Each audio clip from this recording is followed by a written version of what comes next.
जी बिस्मिल्लाहिर्रहमानिर्रहीम, अस्सलाम वालेकुम। मैं हूं आपका केमिस्ट्री टीचर शुएब जावेद। अच्छा स्टूडेंट्स, आज हम डिस्कस करेंगे केमिस्ट्री 9th क्लास चैप्टर 7 का एक टॉपिक है मेटेलिक कोटिंग। अच्छा, इसमें मेटेलिक कोटिंग बेसिकली हेडिंग है। इसको आगे फर्दर ना सब डिवाइड किया गया दो टाइप्स में। जो मेटल के ऊपर हम कोटिंग करते हैं बेसिकली वो दो मेथड्स हैं, एक फ़िज़िकल मेथड है और दूसरे इलेक्ट्रोलिटिक मेथड है। फ़िज़िकल मेथड्स को हम डिस्कस कर चुके हैं ऑलरेडी। फ़िज़िकल मेथड्स में हमने जो की थी वो एक की थी जिंक कोटिंग, दूसरी हमने की थी टिन कोटिंग। अभी जो हम डिस्कस करेंगे वो हम करेंगे इलेक्ट्रोलिटिक मेथड। कि इलेक्ट्रोलिटिक मेथड क्या है। इलेक्ट्रोलिटिक मेथड में हमने जो डिस्कस करना है जिस टॉपिक को, वो बेसिकली हमारे पास है जी इलेक्ट्रोप्लेटिंग।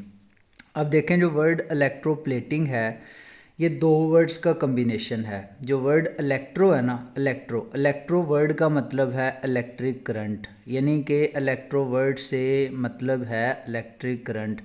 और प्लेटिंग वर्ड का मतलब है कि मेटल की सरफेस के ऊपर किसी दूसरी सरफेस की कोटिंग करवाना। यानी कि फिर अगर मैं आपको इलेक्ट्रोप्लेटिंग का जो मतलब है उसको कंबाइन करके बताऊं तो वो ये बनता है कि मेटल के ऊपर जो है किसी दूसरे मेटल की कोटिंग करवाना। किसकी मदद से? इलेक्ट्रिक करंट की मदद से। ठीक है, तो ये बन जाएगा इलेक्ट्रोप्लेटिंग। अब हम जो किताब के मुताबिक डेफिनेशन है उसको देखते हैं कि इलेक्ट्रोप्लेटिंग क्या है। इलेक्ट्रोप्लेटिंग बेसिकली डिपॉजिटिंग है। डिपॉजिटिंग किसको करना है आपने? एक मेटल को। कहाँ करना है? दूसरे मेटल के ऊपर। और किस तरह से करना है? Bye means of electrolysis. जब आप इलेक्ट्रोलिसिस की बात करते हैं, ये आप इनिशियल पढ़ चुके हैं, ये वो प्रोसेस है जो होता है in the presence of electric current. जब तक आप इलेक्ट्रिक करंट प्रोवाइड नहीं करेंगे तो ये प्रोसेस जो है ये कंप्लीशन को नहीं जाएगा। मतलब ये है कि आपने एक मेटल के ऊपर दूसरे मेटल को कोट करवाना है, डिपॉजिट करवाना है। डिपॉजिट करने का मतलब होता है इकट्ठा करना। ठीक है, यानी कि एक मेटल की लेयर के ऊपर दूसरे मेटल की लेयर को चढ़ाना है। और वो किस तरह से चढ़ाना है?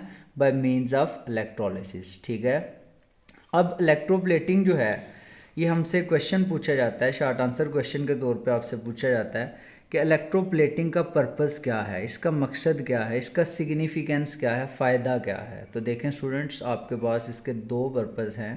पहले नंबर पे, जब हम किसी भी मेटल की इलेक्ट्रोप्लेटिंग करते हैं तो वो मेटल को जंग लगने से बचाया जा सकता है। यानी कि वो मेटल जिसकी हम इलेक्ट्रोप्लेटिंग करवा रहे हैं वो उसको जंग नहीं लगता। तो पहला पर्पस क्या है कि why we do electroplating? It protect metal against corrosion. ठीक है, जब एक मेटल को जंग नहीं लगता तो ऑटोमेटिकली जो उसकी अपीयरेंस है वो क्या हो जाती है? क्लियर हो जाती है, इम्प्रूव हो जाती है। तो इसका मतलब है कि सिग्निफिकेंस में आपको दो चीज़ें याद रखनी है कि जब आप इलेक्ट्रोप्लेटिंग करवाते हैं तो मेटल को जंग नहीं लगता।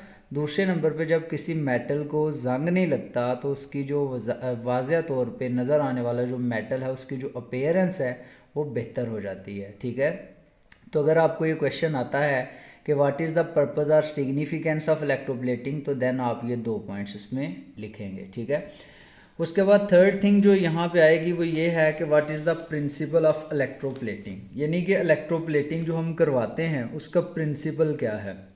तो देखें, इलेक्ट्रोप्लेटिंग बेसिकली ना हमको इसके लिए करना क्या पड़ेगा? सबसे पहले एक इलेक्ट्रोलिटिक सेल को एस्टेब्लिश करना पड़ेगा, एक इलेक्ट्रोलिटिक सेल बनाना पड़ेगा। ठीक है, क्यों इलेक्ट्रोलिटिक सेल क्यों बनाना पड़ेगा? क्योंकि ये प्रोसेस कौन सा प्रोसेस है? इलेक्ट्रोलिसिस का प्रोसेस है। और इलेक्ट्रोलिसिस के प्रोसेस को करवाने के लिए हमें इलेक्ट्रोलिटिक सेल चाहिए। तो सबसे पहले आपने क्या एस्टेब्लिश करना है? Electrolytic cell. अब यहाँ पे आते हैं कि जब आपके पास इलेक्ट्रोलिटिक सेल डिवेल्प हो गया तो इलेक्ट्रोलिटिक सेल में दो आपने लेने हैं इलेक्ट्रोड्स। एक इलेक्ट्रोड का नाम है एनोड और दूसरे इलेक्ट्रोड का नाम है कैथोड। ठीक है, जब आप इलेक्ट्रोलिटिक सेल की बात करते हैं तो मैं आपको स्टार्ट पे बता चुका हूँ, इलेक्ट्रोलिटिक सेल में होते हैं नॉन स्पॉन्टेनियस रिएक्शंस। कौन से रिएक्शन होते हैं? Non spontaneous reactions. तो ऐसे रिएक्शंस जो खुद ब खुद नहीं होते उनको करवाने के लिए हम जो सेल यूज़ करते हैं वो इलेक्ट्रोलिटिक सेल है। तो इलेक्ट्रोलिटिक सेल में 2 इलेक्ट्रोड्स हुए, एक एनोड दूसरा कैथोड। एनोड के ऊपर होता है पॉजिटिव चार्ज और कैथोड के ऊपर चार्ज होता है नेगेटिव, ठीक है, इलेक्ट्रोलिटिक सेल में। अब देखें, जब आप इलेक्ट्रोप्लेटिंग का प्रोसेस कर रहे होते हैं ना, तो उसमें एनोड वो मेटल होता है जिसको आपने डिपॉजिट करवाना होता है, ठीक है, और कैथोड वो ऑब्जेक्ट है या वो मेटल है जिसके ऊपर किसी मेटल को चढ़ाना है। मतलब एक वो मेटल, यानी कि वो मेटल की लेयर जिस पे किसी और मेटल को आपने कोट करवाना है, उसको कैथोड बोलेंगे, और जिसको आपने इलेक्ट्रोप्लेट यानी कि जिसकी कोटिंग करवानी है वो एनोड है। एनोड क्या हुआ? वो मेटल जिसको आपने डिपॉजिट करवाना है। और कैथोड क्या हुआ? वो ऑब्जेक्ट जिस पे आपने जो है वो किसी दूसरे मेटल को डिपॉजिट करवाना है, ठीक है। तो दो आपको मैंने प्रिंसिपल में बातें बताई हैं, एक इलेक्ट्रोलिटिक सेल डेवलप करना है, दूसरे नंबर पे आपने यहाँ पे 2 इलेक्ट्रोड्स लेने हैं, एक एनोड है, दूसरा क्या है? कैथोड है। एनोड पे पॉजिटिव चार्ज, कैथोड पे नेगेटिव चार्ज। एनोड वो मेटल है जिसकी डेपोजिशन करवानी है और कैथोड जिस पे डेपोजिशन होनी है। ये 2 बातें याद रखनी है। और थर्ड थिंग जो यहाँ पे होगी वो इलेक्ट्रोलाइट है, और वो इलेक्ट्रोलाइट क्या होगा? किसी भी साल्ट के सोल्यूशन का एक्वा सोल्यूशन, यानी कि किसी भी साल्ट का एक्वा सोल्यूशन वो इलेक्ट्रोलाइट होगा। अब देखें यहाँ पे, अगर आपने इलेक्ट्रोप्लेटिंग को सीखना है ना भाई, तो आपको इसका जनरल प्रोसीजर सीखना पड़ेगा। जनरल प्रोसीजर में सबसे पहले कि इलेक्ट्रोप्लेटिंग आपने करनी कैसे है, उसके लिए जिस ऑब्जेक्ट को आपने इलेक्ट्रोप्लेट करना है, फॉर एग्जांपल लेट्स से कि मैं आपको कहता हूँ कि हमारे पास एक लोहे की शीट है, आयरन शीट है, उसकी इलेक्ट्रोप्लेटिंग करवानी है, उसको जंग लगा हुआ है, उसको रश या कुरैयन लगा हुआ है, उसकी आपने जो है इलेक्ट्रोप्लेटिंग करवानी है। तो जिसकी आपने इलेक्ट्रोप्लेटिंग करवानी है, जिस मटेरियल की, सबसे पहले उसे क्या करना है? क्लीन करना है। आपने उसे क्लीन किसके साथ करना है? सैंड के साथ करना है। जब सैंड के साथ क्लीन कर लेंगे तो उसके बाद सेकंड स्टेप में आपने उसकी करनी है वॉशिंग। और आप जो उसकी वॉशिंग करेंगे ना, वो करेंगे by using caustic soda. Caustic soda जो है उसका फॉर्मूला होता है NaOH। जब आपने पहले जो है क्लीन कर लिया सैंड के साथ, दूसरे नंबर पे आपने उसको वॉशिंग कर लिया कास्टिक सोडा के साथ, तो फाइनली आपने क्या करना है कि उसे क्लीन करना है या वॉश कर देना है किसके साथ? वाटर के साथ। यानी कि जिस भी मटेरियल की इलेक्ट्रोप्लेटिंग करवानी है उसकी सरफेस को आपने जो है वो क्लियर करने के लिए क्लीन करना है। और वो क्लीन करने के हमारे पास 3 जो है वो प्रोसीजर्स हैं।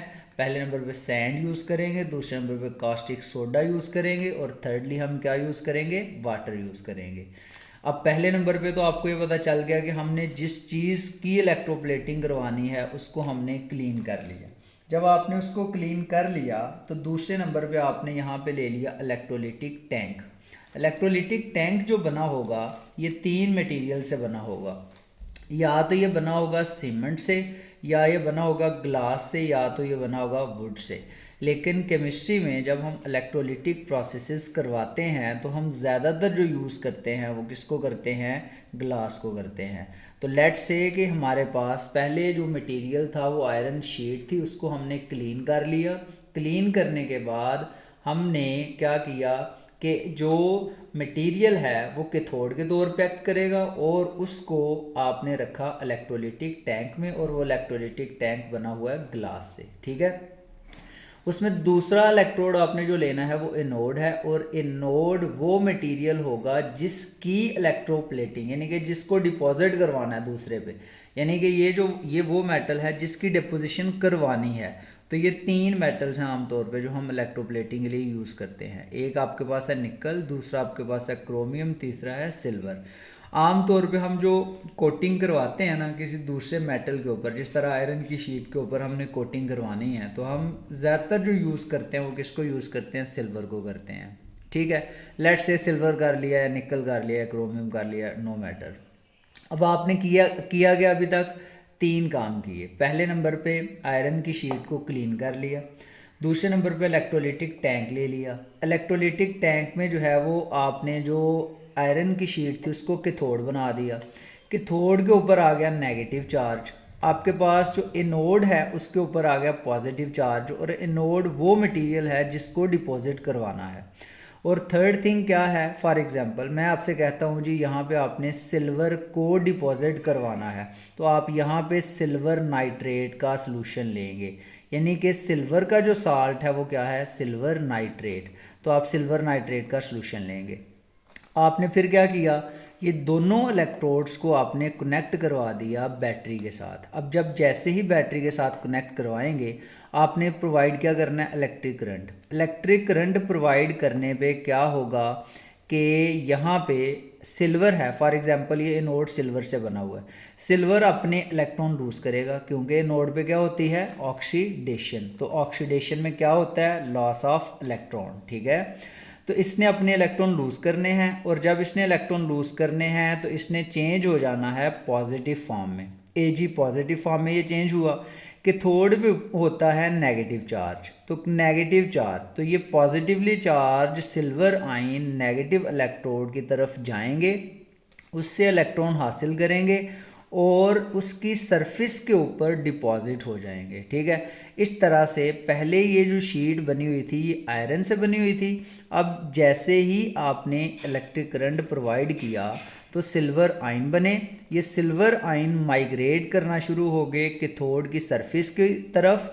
इन्होंने कैथोड की सरफेस से इलेक्ट्रॉन गेन किए, इलेक्ट्रॉन गेन करने के बाद ये सिल्वर मेटल की फॉर्म में आयरन मेटल की सरफेस के ऊपर जो है इनकी कोटिंग आ गई। यानी कि आपने क्या कर दिया, एक मेटल की सरफेस के ऊपर दूसरे मेटल की सरफेस को कोट कर दिया। तो हम करना भी क्या चाहते थे, इलेक्ट्रोप्लेटिंग। तो इलेक्ट्रोप्लेटिंग में क्या होता है, एक मेटल की सरफेस के ऊपर दूसरे मेटल की सरफेस को आप कोट करवाते हैं। तो जब ये हो गया, कोटिंग हो गई, आफ्टर कोटिंग आप क्या करेंगे, यहाँ से इसको कैथोड को रिमूव करेंगे, रिमूव करने के बाद इसे वॉश कर लेंगे और वॉश करने के बाद इसे यूज़ कर लेंगे। तो ये सारा वो प्रोसेस है जो इलेक्ट्रोप्लेटिंग में होता है। ये जनरल प्रोसीजर है हमारा। जनरल प्रोसीजर में मैंने आपको सारी बातें जो हैं बता दी हैं। होपफुली आपको इसकी समझ आ गई होगी। अगर कोई क्वेश्चन है तो वो आप पूछ सकते हैं।